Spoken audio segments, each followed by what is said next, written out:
Hey, hey everyone. So this is our first live stream meeting for our Diversity nonprofit, and we're going to have some technical issues. I am saying that right now. So I'm going to ask some patience as we all figure out this new technology together. But I wanted to introduce everybody to our executive board, and we've got everybody except for Jeff and Robbie in here right now. So I will quickly just do a round of introductions, just quick ones, starting with Galit, since you're up in the left. Hi, I am Galit Sadiq. I am the treasurer, and yeah, I've been with the nonprofit since it started, and I'm super excited that we get to have a new level of transparency, and we open up these meetings. You can all see what we're trying to do and what we're trying to accomplish here. Okay. Let's go next with Louis. I'm Louis Marinucci, and I help out with live streaming for the Diversity Initiative. You are also the director Yes, of I'm the also Change Committee. and I'm also the director of the Change Committee. Thank you for pointing that out, Nicole. It sounds way more important and cooler than just helping out with live streaming, because you do a lot, Louis. You're awesome. All right, Nico. Hey everybody, Nico, he, him pronouns. I am the leader of the outreach committee. So all things events, community oriented, getting our name out there, connecting with people. I also run my own business called Narwhal Divers that's focused on inclusive, accessible, and affirming dive programming for all. As well as an online resource called the QDDC, or the Queer Trans Dive Club, where anybody queer trans can join and ask any questions under the sun about underwater recreation. Happy to see you all. Savannah. Hi. My internet is acting up, so I'm keeping my camera off, but I'm the secretary. I take the meeting minutes and basically the stuff that we talk about during our meetings. Hi. Hey. And I'm Nicole.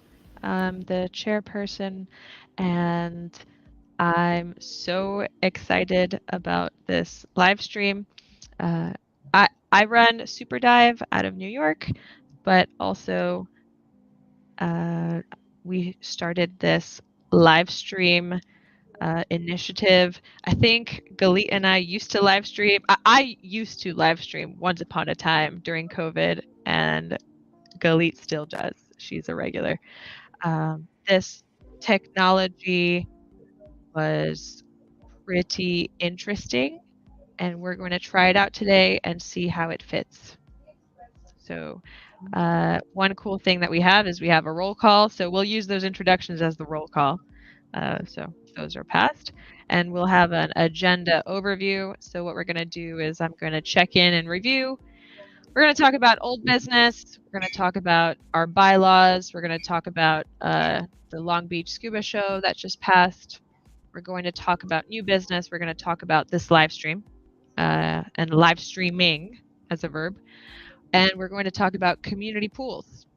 So that is the agenda for today. So Chairperson's report. Chairperson's report is just about the current state of things. So we're still got a little bit of growing pains right now in the Diversity Initiative. It's a really exciting time. We have blown up in terms of membership, and our mission has just gotten so much bigger. And it's happened really quickly, so we're still trying to close the gaps and get everybody onboarded and get all of our things together. And that's my check-in. My update is that, well, the live stream. And I wanted to mention that Community Pool in New York has been thriving and growing exponentially. And Nico also ran a Pride Pool Party, which we are going to get to hear about how it went. So I'm very excited to hear about it. Okay, so any other reports from anybody else? that anything I didn't mention? No, but yeah. So today is like I said, our first live stream. I feel nervous. I used to be comfortable live streaming, but the jitters are back. Yeah, just no need to be nervous, Nicole. acknowledging the elephant in the room, which is general electricity. Okay. I mean, I'm used to live stream, though I haven't streamed for a while, but I'm not nervous. I'm used to it. I've been live streaming for 3 years myself. Okay. Next is old business.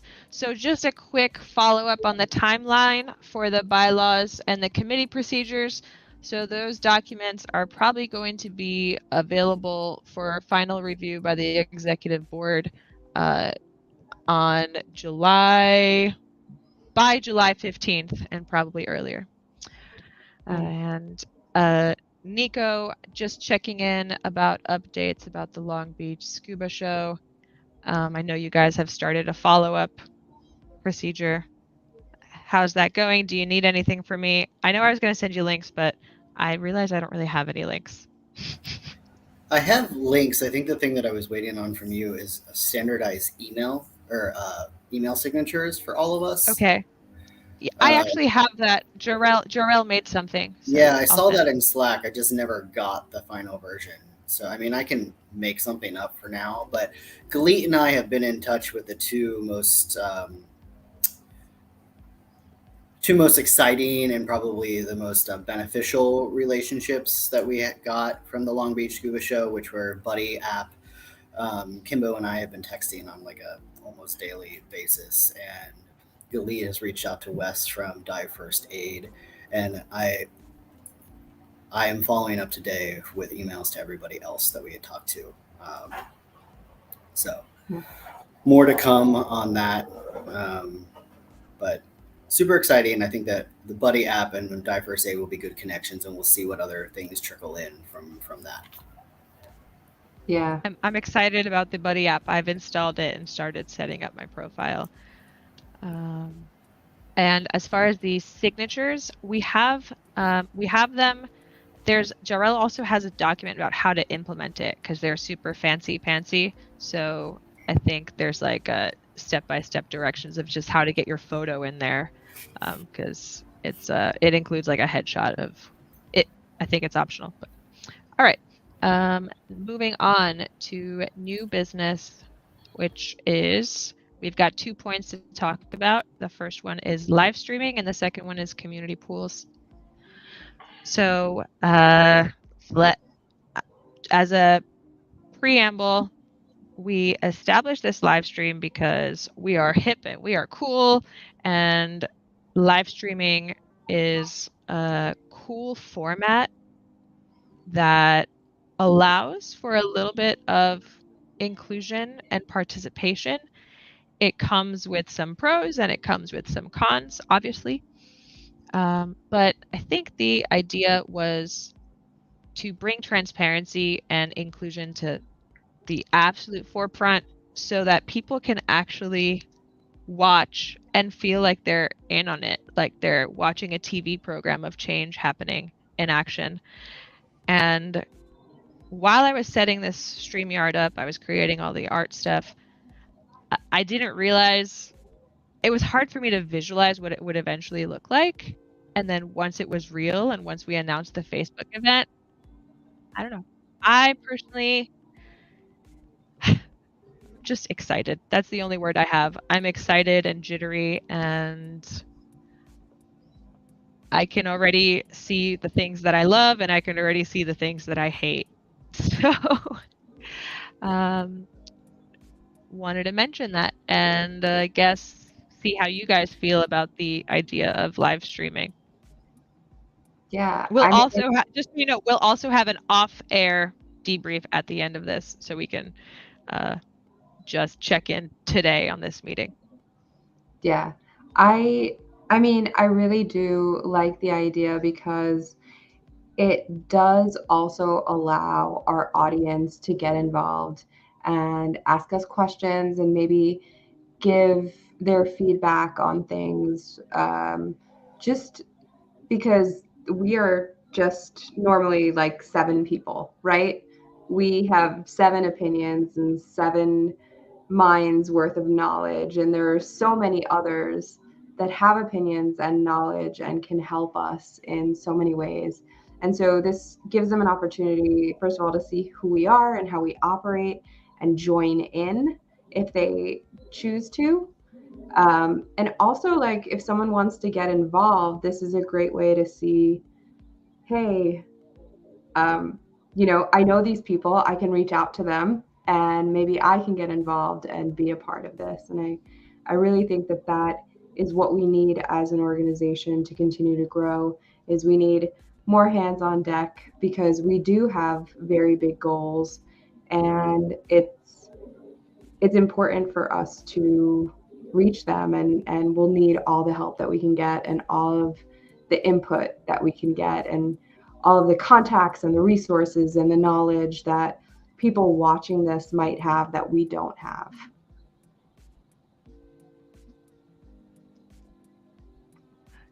Anybody else have any feelings about live streaming?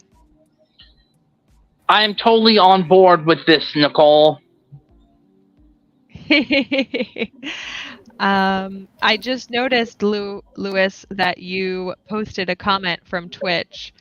So we have Twitch, we have YouTube and Facebook channels for folks to chime in on and watch. So the committee members are here inside the studio, while everybody else can join in and add comments. So in this point in time, if you would like to tell us how you, as a viewer, like the concept of meetings and general thoughts, feel free to post in the comment. I think That for comment, me, excuse me, that comment was just meant to be a test. Well, the test worked, and I'm glad that it did. I think it'll take some time for us to get used to this format. I think it'll take a little bit of time for the nerves to wear off and to make sure that everybody feels comfortable and is bringing like their organic selves, because I know it, the concept of being watched on a live stream might be intimidating. Although, if you think about it, our public officials, I mean, I guess that's what a meeting is supposed to be, right? Like a big organization is supposed to have big, transparent public meetings, or I feel like they did in ancient Greece. But I also think that I was just gonna say, for me, it's not actually being on live stream. I don't mind. I think I like the transparency of it, and I like the authenticity of it. People get to maybe see like the real side of these conversations, as opposed to maybe what we just present to them. For me, and I said this before we got into the live stream, it's just a new technology. So that's the part to me that is more challenging, of like, oh, I've never used this format before, or things that I'm noticing about it. But I think it's great to be super transparent, and I agree those nerves will wear off over time. But also, part of the diversity initiative is about bringing our true selves to the table, right? So this doesn't have to always be like pretty perfect conversation. We're allowed to bumble over our words and make mistakes, and just hold ourselves and each other accountable for those things. Yeah, I hear the feeling nervous about new technology, but Galit, you've been streaming for a while. You invite guests all the time to StreamYard on your streams. How do your guests usually accommodate or get accustomed to this new technology? Have you had a wide experience? I mean, I haven't had a ton of issues. Some people ask for like a test stream beforehand to just work out the kinks.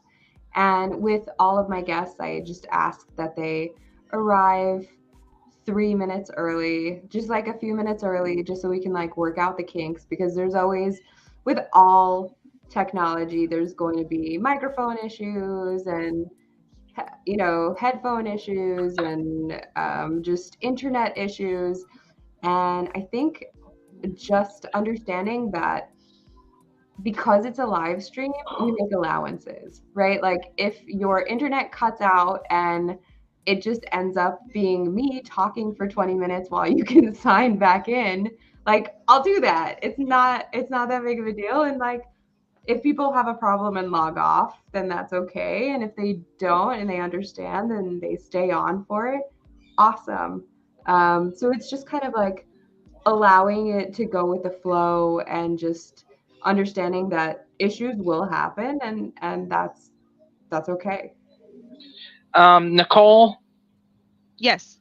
as a Twitch streamer, I've been actually sharing the link to the stream on the various Discord servers I'm part of. Oh, thank you for helping us grow our organization. I hope it'll be cool if somebody tunes in. As a way to, try to see if we can get more followers. I think we'll get there. For the channel. I'm hoping that we'll get to a future where when we stream our meetings, we have thousands of people chime in and look at what is happening. I think we'll get there, and then we'll look back on this first meeting and smile.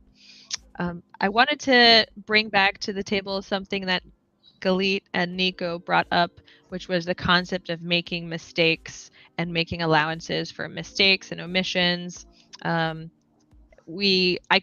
I took special care to create an intro which reminded viewers that this is a live show, that they get our raw and unfiltered organic selves.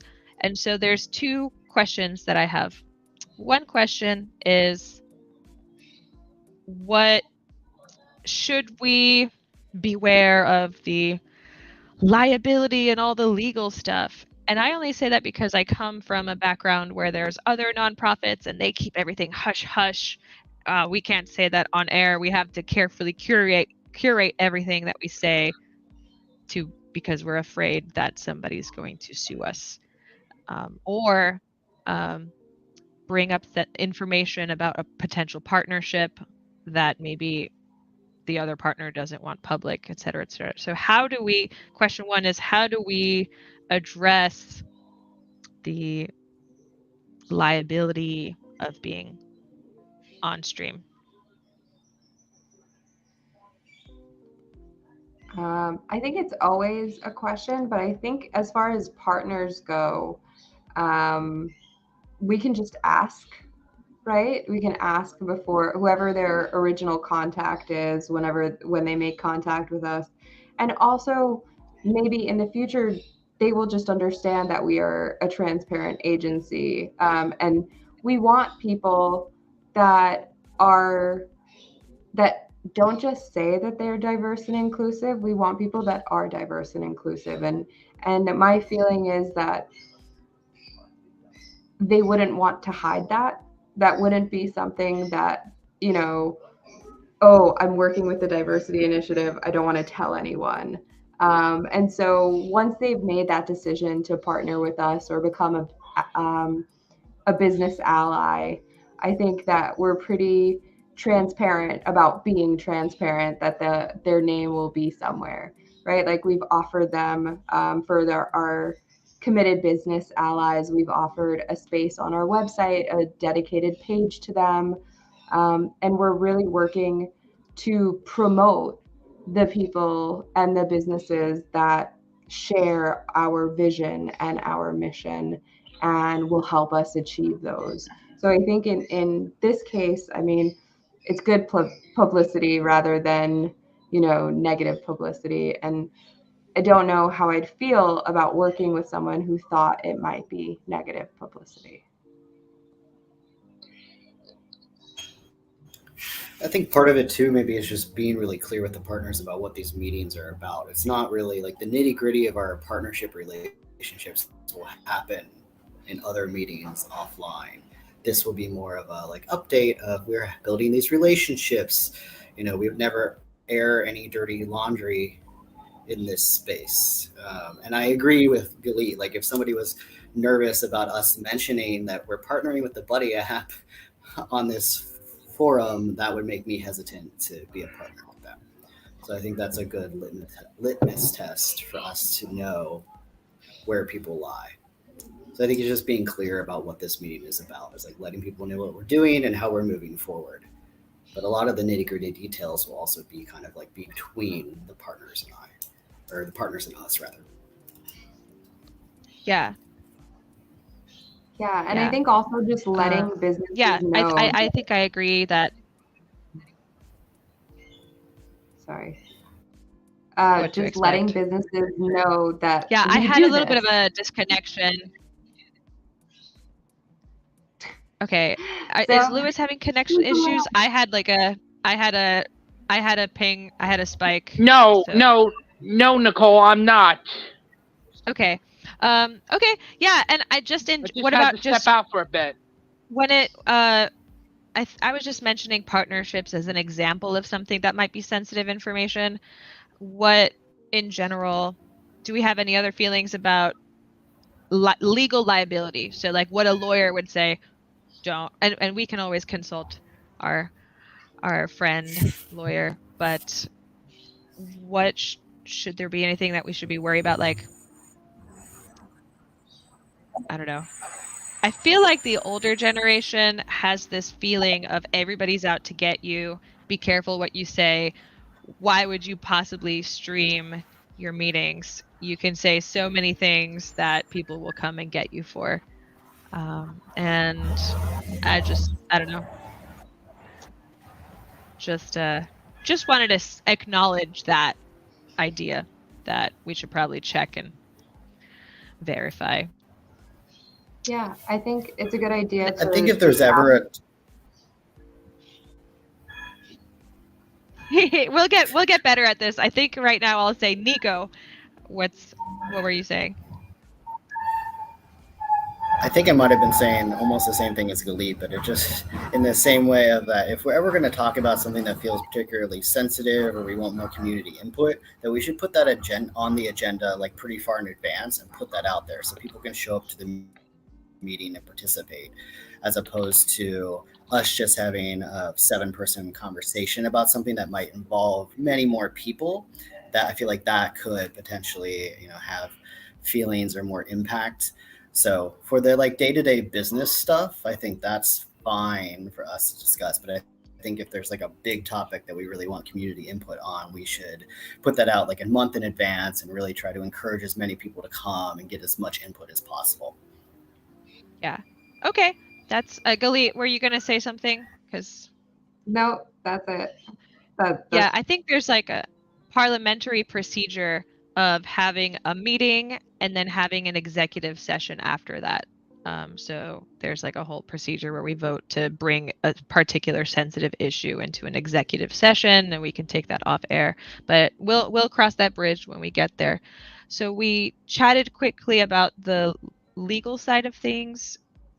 I wanted to bring up the fact that we are an organization with diverse values, a multicultural organization, and so sometimes people will say things that are not politically correct, and I wanted to address I guess the notion that everybody should be welcome to feel psychologically safe and share their perspective, and that if something seems like it's going in the wrong direction, we should probably have ways to moderate and step in as an executive team. And the only reason I say this is because we had Dive with Pride a few years ago at Dutch Springs, and that was a melting pot of cultures. It was probably the most exciting event I've ever been a part of, because we had a Pride event and then we had divers who were not the type of people you would expect to see at a Pride event, and then there was this beautiful culture melting pot, and there were things that were said that were not politically correct, and I think that we definitely should have guidelines on addressing things like that.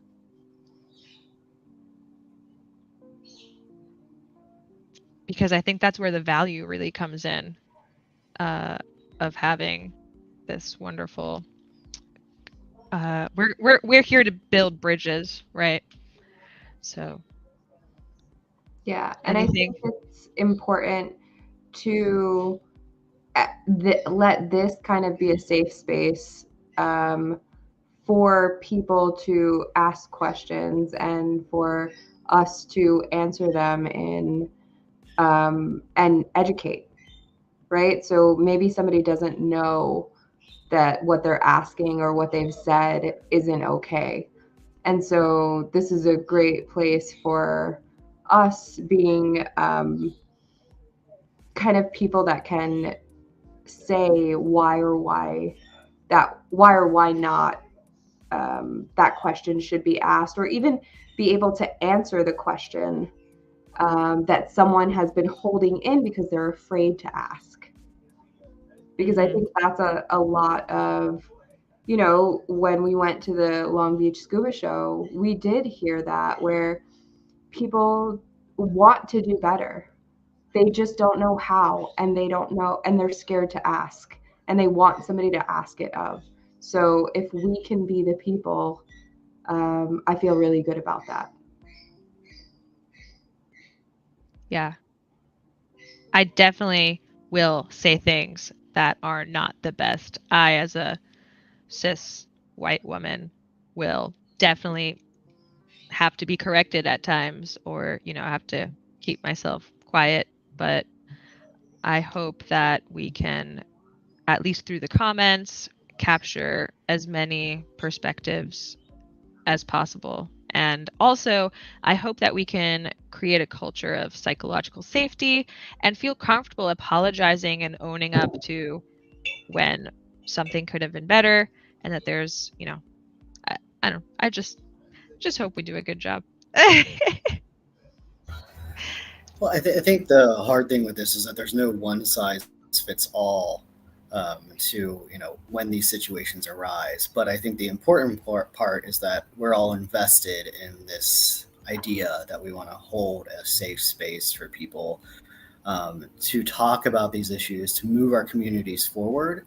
And so I feel like this is an evolving conversation, right? Like, every situation that arises, we're going to have to handle differently. And I think it's our responsibility as the executive committee to do that. But in terms of like forming like a policy or a way that we're going to handle this each and every time, I feel like we're not there yet. We're going to have to see some of the things that come up. And also, I think it's about, again, also just us being really on top of it and modeling that as well, like within our own group. Like, if you say something, how do I really gently check in with you in a live stream meeting about that, you know, or vice versa, right? And so I think a lot of it is just about us setting the tone for that and then holding folks accountable, or including ourselves as we move forward. And I think that will build that psychological and emotional safety that I think people need to be able to have that space. You just made me smile. I don't know, my face just naturally just went from side to side. I'm so happy to have this team here. I love you guys, and I really love just the way that we communicate, and I hope that we can. I think we've got the right folks here to do all that. Yeah. And I'm happy to be part of this team, Nicole. I'm happy you're here too, Lewis. I really am. You're wonderful. Okay, so do you think can we move on to the next part, which is talking about community pool? Yeah. Excellent. Yeah. I do think I want to edit the banners maybe in the future and just actually have it say like community pool, because I felt like it just said new business for forever. Pools. Okay. Now it's going to say community pools. I'll have that set up ahead of time in the future. Great. Let's talk about community pools. So community pools is this concept where it started because in New York, I had pool space that I had rented, but I wasn't filling. And so I was just like, you know what? Let's just open it up to the public, to anybody that wants to come in and do free diving, mermaiding, and scuba diving. And folks can come in, and it'll be on a donation basis. I'm already paying for the rent anyways, so why not just have people come in and make a donation to the Divers-ity initiative if they want to, support the program. If they can't make a donation, that's cool too. Some people come in and give me like a handful of change every week, and I think it's cool.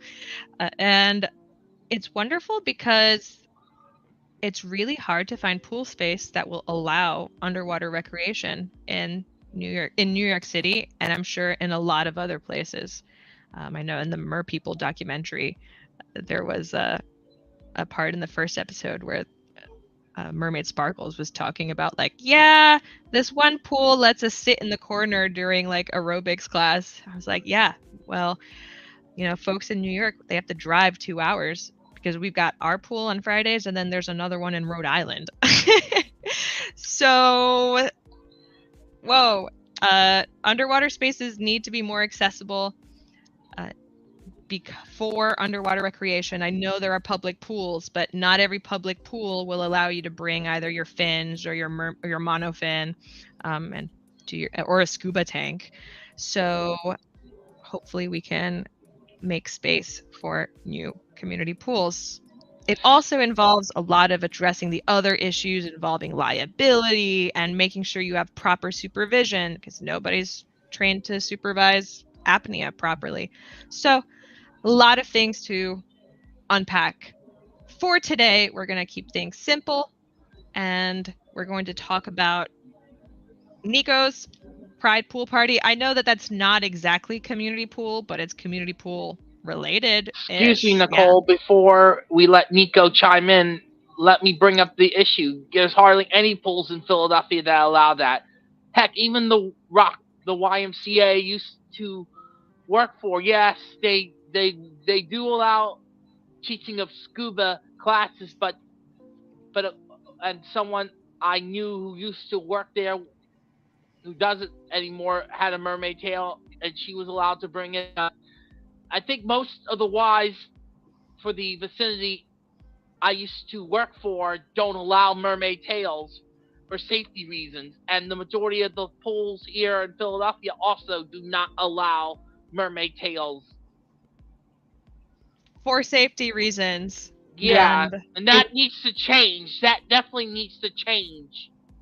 It's funny because I also used to go to a YMCA in Rockaway, and I got kicked out of the pool for wearing my scuba mask instead of regular goggles. That's really light too. That's like... And they just said, I can't see your nose. I don't know that you're breathing. You need to get out of the pool. And I was like, I'm swimming on top of the water. I'm clearly breathing.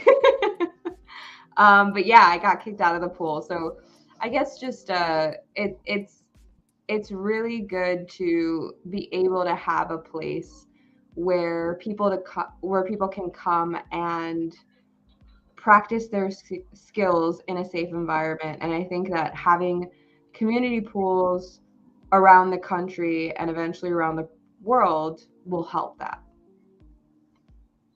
Yeah, for sure. And just one thing about the thing that you're saying where they can't see your nose and they don't know if you're breathing, I see where they're coming from, because in New York City, they have really silly breath hold laws. Don't get me started. But we all know what happens when you ban something instead of educating people, right? Instead of, oh, let's make sure our lifeguarding curriculum includes a lot of apnea and breath hold safety. Instead of that, they think, oh, we just forbid it. And what you get then is really people that don't understand how breath hold safety works. Yeah, the people I used to be a lifeguard, and the people at my old job at the Roxborough Y also unfortunately enforced that very rule. As for masks, yes, they are allowed at our pool. At the pool I used to swim at and work at, yes, they do allow masks. Just not apnea breathing. You said that you were a lifeguard, right, Lewis? Mm-hmm. in my freediving class, we went over the blow, tap, talk rescue to save somebody who's blacked out. Do you remember going over that in your lifeguarding course? No, I was never taught that, unfortunately, when I was getting trained as a lifeguard. I mean, as much as I hope one day I like to, go back to getting a lifeguard certification because of being a professional merman, but in regards to this, no, my lifeguard instructors never talked about blow, tap, blow. Blow, tap, talk. Blow, tap, talk. I mean, that was not in the Red Cross training. Yeah. Well, I think I'm going to be here and be the moderator. I love talking about this topic. I think this is something that we need to have a whole episode of our podcast on, not the committee meeting. So let's table the discussion about apnea safety, which is wonderful. And I would like to keep this meeting about 10 minutes longer and just wrap up with. Yeah, let's give the spotlight to Nico. Yeah, Nico, how was Pride Pool Party? It was super fun. It was the first event like that I threw, so I didn't know quite what to expect, but we had 30 people come to it. Unfortunately, I think the idea of doing community pool, at least in the way that you're doing it at the pool that I'm using, is unrealistic because it's so small. There is no way that I could have mermaiding, freediving, scuba diving all happening in that pool at one time, but it was really cute. And I didn't know majority of the people too, which is always exciting. Like I knew maybe a quarter of the folks, but at one point we put up pride flags. I had a remote controlled shark in the pool and a beach ball and stuff like that. But I looked outside at one point and literally the entire shallow end of the pool was just filled with people like hanging out and talking. And then there was a handful of people sitting around the deep end with their feet in the pool. It was a 4-hour event. People stayed until basically the end. So now I'm trying to do one every month until it's cold. So probably through September or October, if the pool is willing to have us. And I've also thought about potentially trying to do a modified community pool thing where I might offer either a try scuba or practice time before and after the pool party so that people can come before or after and do something like that and then hang out for the social aspects in between. But it was super great for a first time event, and everybody said that they would be excited to come back and bring their friends. So I think the biggest problem is that I think that we will outdo the capacity of that pool pretty quickly because the shallow end was totally full of people. So kind of going to your point, Nicole, of like finding other pools or other locations. I mean, the advantage to the shop is that in terms of doing scuba and freediving, I have all of the gear there, whereas other pools, people have to lug all of their stuff. So there's pros and cons. And so I'm kind of exploring those avenues, but I feel pretty happy about how it went for the first time. Any questions? Oh, yeah. I need to see the whole photo album. I wish that I could have taken a plane ride and attend. You have no idea. I'm so happy for you. And you said, I don't think it's like community pool, but I disagree because you took some water and you turned water into community. So that's the definition of community pool. And it doesn't necessarily have to have freediving and mermaiding and scuba. It doesn't need to have all three at the same time. Yeah, no, that makes a lot of sense. It's just that I would like to be able to offer bigger space. So my next topic of discussion is I would love to bring this up with the treasurer, and you said that you were interested in organizing something like that monthly, and I'm actually going to be on a trip next week, but I wanted to host community pool anyways because it's been 2 weeks that we haven't been there, and so I feel like it's the perfect time to open the discussion to can we officially start a fund for community pool and start fundraising so that we can actually afford that pool space for Nico and for here in New York, and we can see what we can afford and we can grow from there. So I would love to open that as something to think about. For so the we can talk record, about it I next didn't week. pay for the pool space. Okay. Well, if we needed to I mean, pay I for don't like know. a supervisor, I will have to in the future. But yeah. We're still gonna open the discussion of like, can we start a fund to support community pools? Whether it's for pool rental or it's to pay a staff member who is qualified to supervise these swimming activities.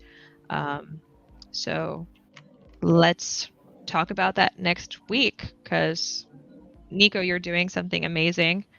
It brings me so much joy when I see our community pool. We also have like swimming hula hoops and all this fun stuff, and I don't know, it's like the best thing in my life. So let's support you and start the slow growth of community pools. Yeah. So I think that's the discussion about community pool. And with that, I am going to make some announcements. We're going to wrap up and move to the announcements before we adjourn. Right on schedule. Nice. The announcements I have are, one, we're going to also start talking about the Ripple podcast, or our podcast that Galit, Lewis, and I have started to work on. We've gotten the art assets together so that we can visit these topics on a recurring basis. For example, having a whole episode dedicated to breath hold safety and supervision and stuff like that. So that is coming soon. I don't have an exact date, but I am announcing it because it is going to be super fun. And any other announcements? Not that I know of, other than it's almost the last day of my favorite month. And we have to keep being queer every day, even when it's not June. Got that right. Pride for life. Pride for life. Does anybody else want any closing statements before we head off air? Here's a message to our viewers today.